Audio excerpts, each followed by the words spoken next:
오늘 하나님 주신 말씀 창세기 3장 9절에서 13절까지 말씀을 한 절씩 교독해서 읽도록 하겠습니다. 여호와 하나님이 아담을 부르시며 그에게 이르시되 내가 어디 있느냐? 동산에서 하나님의 소리를 듣고 내가 벗었으므로 두려워하여 숨었나이다. 이르시되 누가 너의 벗었음을 내게 알렸느냐? 내가 내게 먹지 말라 명한 그 나무 열매를 내가 먹었느냐? 하나님이 주셔서 나와 함께 있게 하신 그 여자 그가 그 나무 열매를 내게 주므로 내가 먹었나이다. 13절에 같이 읽겠습니다. 여호와 하나님이 여자에게 이르시되 내가 어찌하여 이렇게 하였느냐? 여자가 이르되 뱀이 나를 깨므로 내가 먹었나이다. 아멘. 아멘. 또 새벽마다 이렇게 포기하지 않으시고 나오셔서 기도하시고 또 하나님 앞에 찬양하시는 귀한 성도님들에게도 감사의 말씀을 드립니다. 우리가 계속해서 창세기의 말씀을 함께 하나님 앞에 나누고 있습니다. 이 창세기의 말씀을 통하여서 우리가 하나님께서 주신 많은 은혜를 누리고 있는 사람이다 라는 것과 또 반대쪽으로 보면요, 그 은혜를 정말로 많이 잊어버리고 또한 잃어버리고 살아가고 있는 사람이다 라고 또한 이야기할 수 있을 겁니다. 어제 말씀을 통하여서 우리가 생각하는 그 수많은 지혜, 하나님이 없는 세상에서 우리가 어떻게 하면 좀 잘 살 수 있을까, 그 문명의 발달로 일어난 많은 지혜들을 전부인 것처럼 세상은 알고 살아가고 있었습니다. 그러나 그 지혜는 미래를 살아갈 수 있는 방법도 아니고 구원을 얻을 수 있는 방법도 아니요 또한 진리의 말씀도 아니다라는 것을 어제 말씀을 통해 함께 나누었습니다. 오직 진리는 하나님의 말씀밖에 없고 우리는 그 말씀에 순종하여서 말씀 가운데 거하며 말씀으로 세상을 살아가야 할 줄로 믿습니다. 참 지혜는 하나님께만 있는데 우리가 또 말씀 보면요, 하나님이 이런 말씀을 하십니다. 너희가 하나님께 구하는 자들은 후히 주시고 꾸짖지 아니한다라고 말씀을 해주시고 계십니다. 그런 말씀을 쭉 보면요, 창세기 말씀을 쭉 묵상해 보면 하나님이 얼마나 우리를 사랑하시는지를 다시 한번 경험하게 되는 것 같습니다.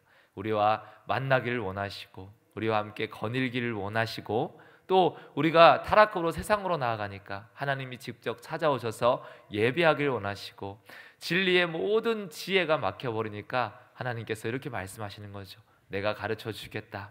내가 영생하는 방법과 구원하는 방법과 이 땅을 살아갈 수 있는 참된 지혜를 너희에게 줄 것이니 너희는 구하라, 너희는 찾고 두드려라 라고 말씀하고 계십니다.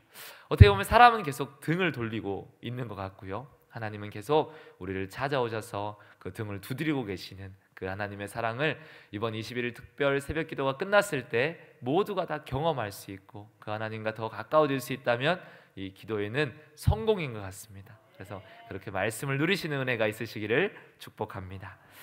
오늘 말씀을 보면서요, 오늘 말씀은 우리가 또 무엇을 잃어버리고 살아가고 있는가라는 것을 시작하기 전에 한 글을 제가 읽어드리도록 하겠습니다. 제목은 새빨간 거짓말입니다.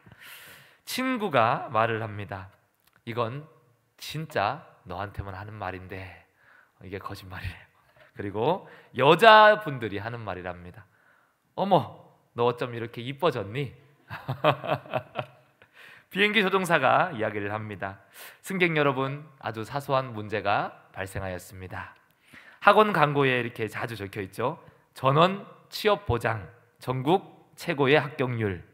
명문대의 수석 합격자가 이렇게 인터뷰를 합니다. 저는 그저 학교 수업만 충실했습니다. 자리를 양보받은 할머니가 이야기를 합니다. 아이고, 괜찮은데 술 취한 사람이 나 하나도 안 취했다.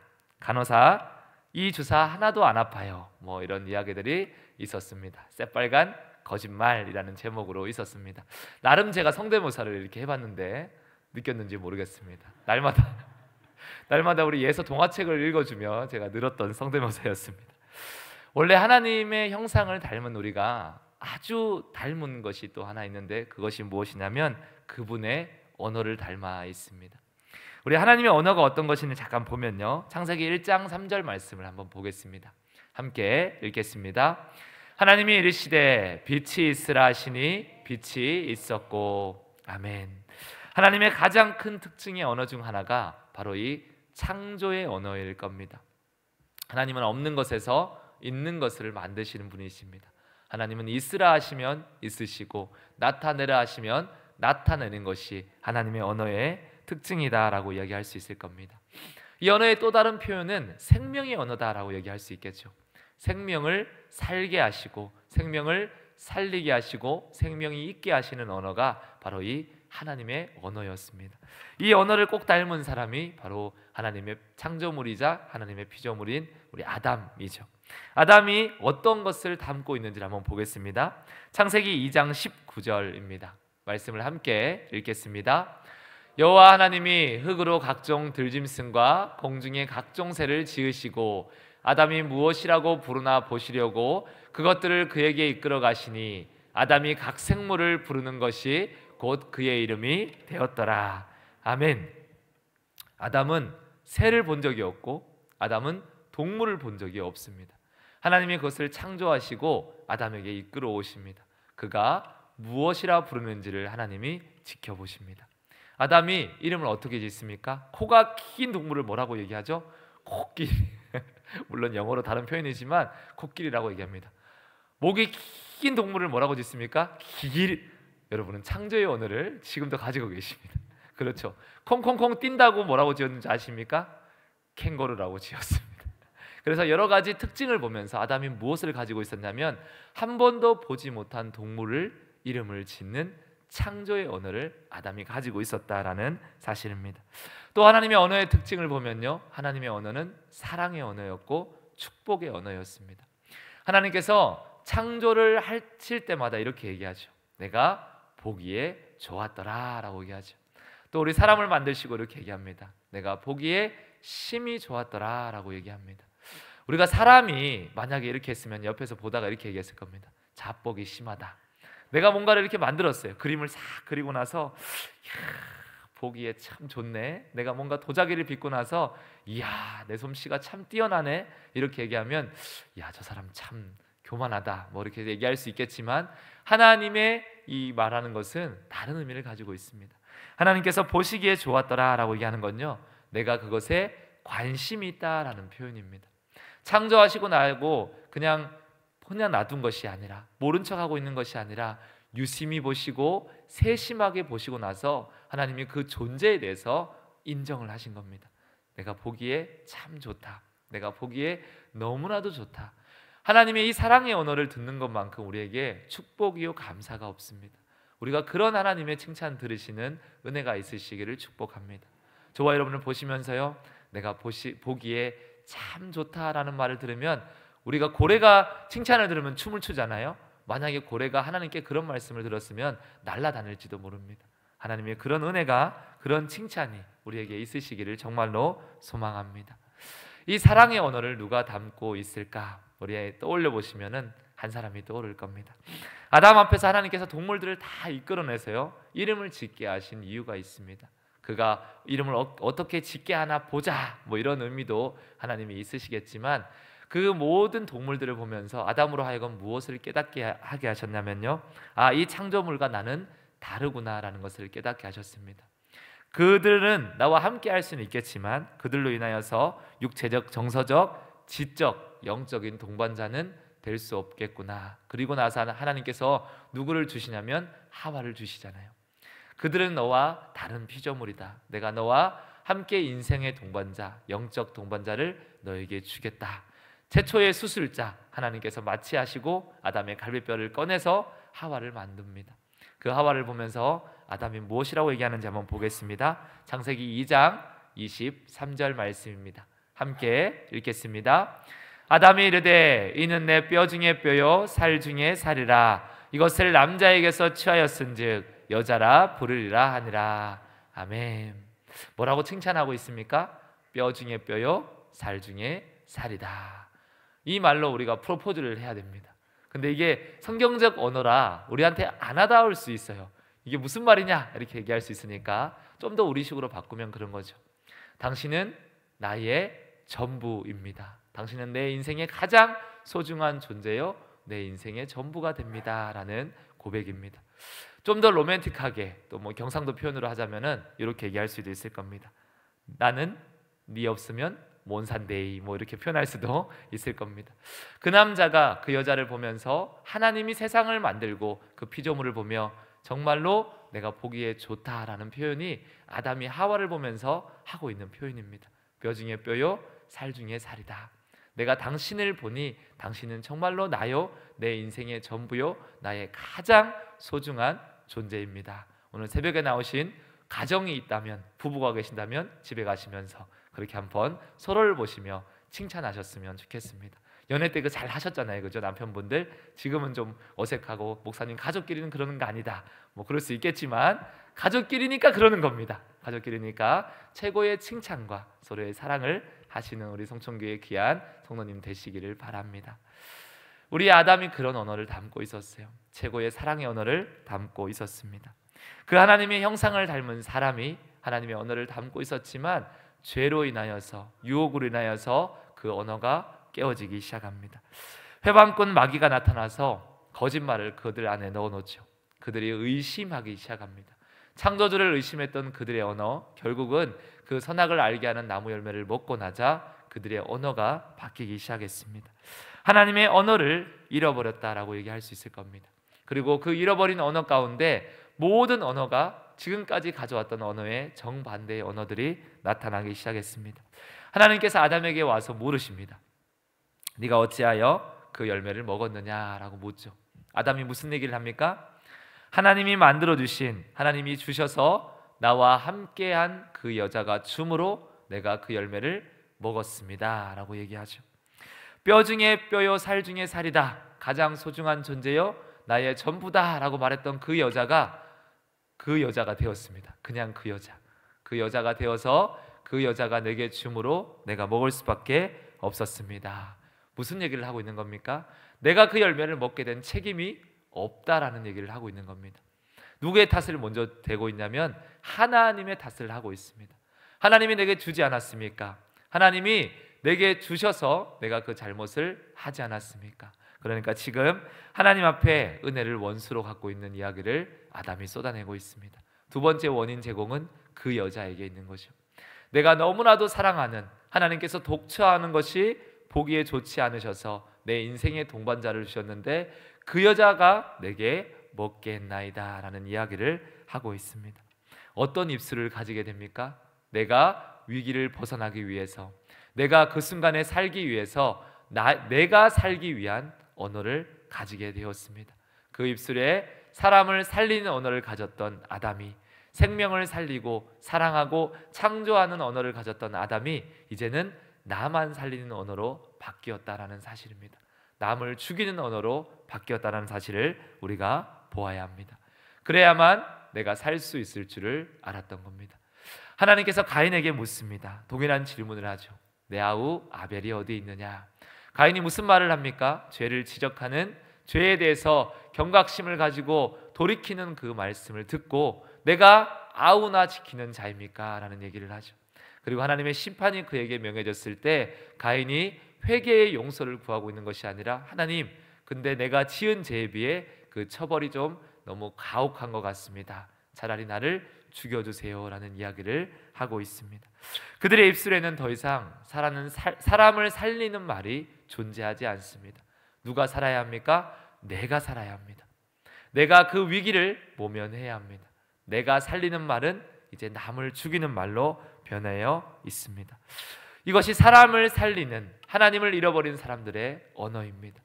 하나님과 함께 할 때는 칭찬의 언어, 사랑의 언어, 창조의 언어, 그 언어를 닮았지만 하나님이 함께하지 않는 그 세상 가운데 내가 살아야겠다, 나를 지켜주는 존재가 없으니 내가 나를 지켜야겠다, 그들의 언어가 그렇게 바뀌었습니다. 그러나 그 언어는 나를 살릴 수도 없는 언어요, 세상을 살릴 수도 없는 언어입니다. 그 언어는 나도 죽이고 사람도 죽이는 그 언어임을 우리가 기억해야 합니다. 우리가 이 말씀을 보면서요, 세상이 타락했습니다. 하나님 앞에 죄를 지음으로. 그리고 사람이 타락했습니다. 그리고 한 가지 더 타락한 것이 있습니다. 그것은 바로 우리의 언어가 타락했습니다.